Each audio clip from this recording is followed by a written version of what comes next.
Welcome back, Metabolism Explorers. In Lecture 2, we learned about the two-phase detox system. Phase 1 functionalizes, Phase 2 conjugates. Today, we're diving deep into Phase 2, the stage where drugs get their final waterproof coating before leaving your body. Phase 1 exposes or adds polar groups, like OH. Phase 2 attaches large charged molecules, making drugs super water-soluble. Without Phase 2, many drugs would stick around too long, leading to toxicity. Think of Phase 2 like adding a shipping label to a package so your body's postal system knows where to send it. The 6 major conjugation reactions include Glucuronidation, Sulfation, Acetylation, Methylation, glutathione conjugation, and amino acid conjugation. Glucuronidation is the most common reaction.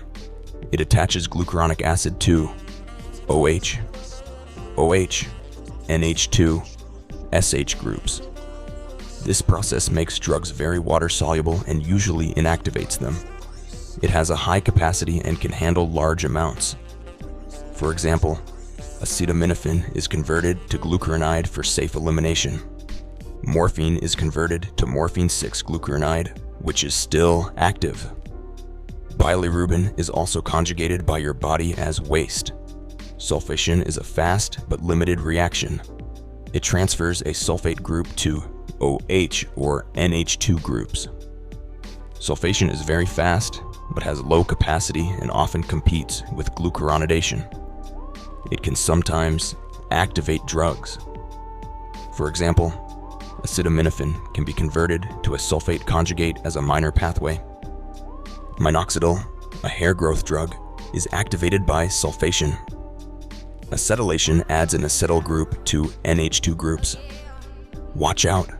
Acetylation can make drugs less water-soluble. Genetic differences matter with fast versus slow acetylators. Slow acetylators have a higher risk of side effects. For example, isoniazid, a TB drug, poses a toxicity risk in slow acetylators. Methylation adds a methyl group to OH, NH2, or SH groups. This small change can totally switch off a drug. Genetic variations affect drug response, such as dopamine being inactivated by GlyOMT. Glutathione conjugation attaches glutathione to toxic compounds. This life-saving role detoxifies reactive metabolites from Phase 1. It protects against oxidative stress and chemical damage. It's critical for treating acetaminophen overdose. For example, in acetaminophen overdose, GST adds GSH for safe elimination. Amino acid conjugation links drugs to amino acids via COOH groups. This is mainly for carboxylic acid-containing drugs and is species-dependent. For example, salicylic acid is converted to salicylic acid through glycine conjugation. Phase 2 isn't just a cleanup step. It's a sophisticated, genetically influenced, life-saving system that inactivates most drugs, activates some, protects against toxicity, and prepares drugs for elimination.